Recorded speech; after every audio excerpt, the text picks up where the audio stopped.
Confused about cash book payments? Knowing the difference between expenses, assets, and supplier payments can help you record transactions correctly in AutoCount. You can watch this video to understand it step by step. Payment, still using this function, or still go to GL cash book entry and then use this new function.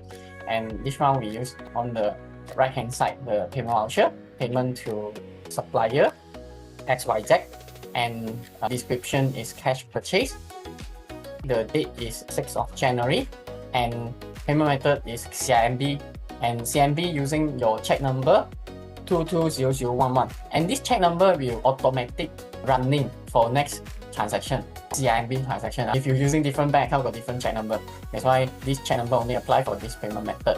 And then next we key in the account number is 610. You can key in item account number, or you key in the description purchase also can. AutoCount here is a very got intelligent search function over here. If you type REN, the system will search renter.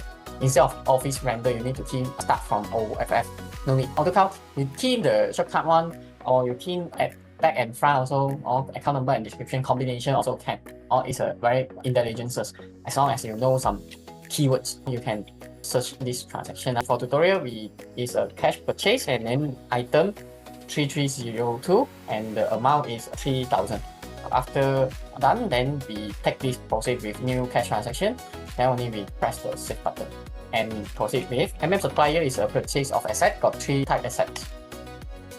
Click assets and dated 9th of January, and also the CIMB bank. You see the check number automatic running. Payment amount don't key here because got 3 kind of assets. We just key in the asset numbers. The first one is furniture, second one is office equipment, and the third one is the ICT computer. Then only you use the arrow key. You see the arrow key can up and down over here. The first one is sofa set, second one is 10 cent, and the third one is the Acer laptop. And amount 2000, 4000, and 2005. After done, we press the save button, and the last one is Peter Tan.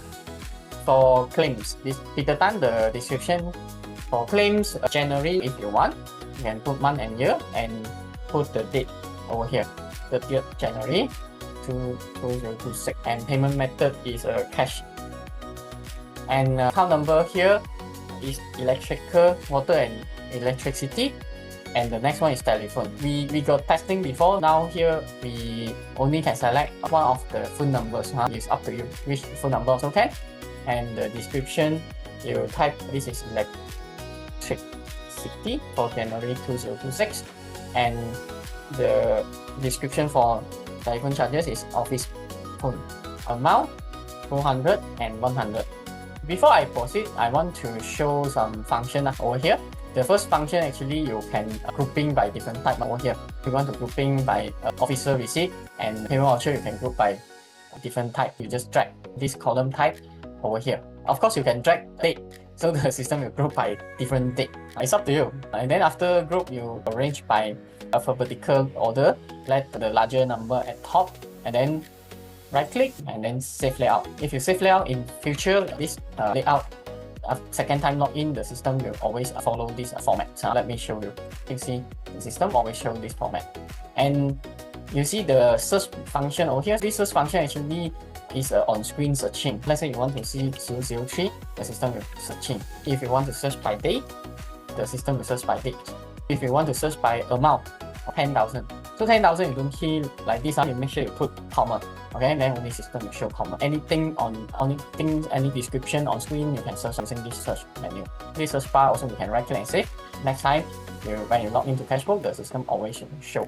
Or you can drag whatever column you feel you're interested, you just drag. Do you want to learn more about operating AutoCount? We have several ways to help you. If you want to learn AutoCount system more systematically, we have classroom training, online training, and one-to-one teaching.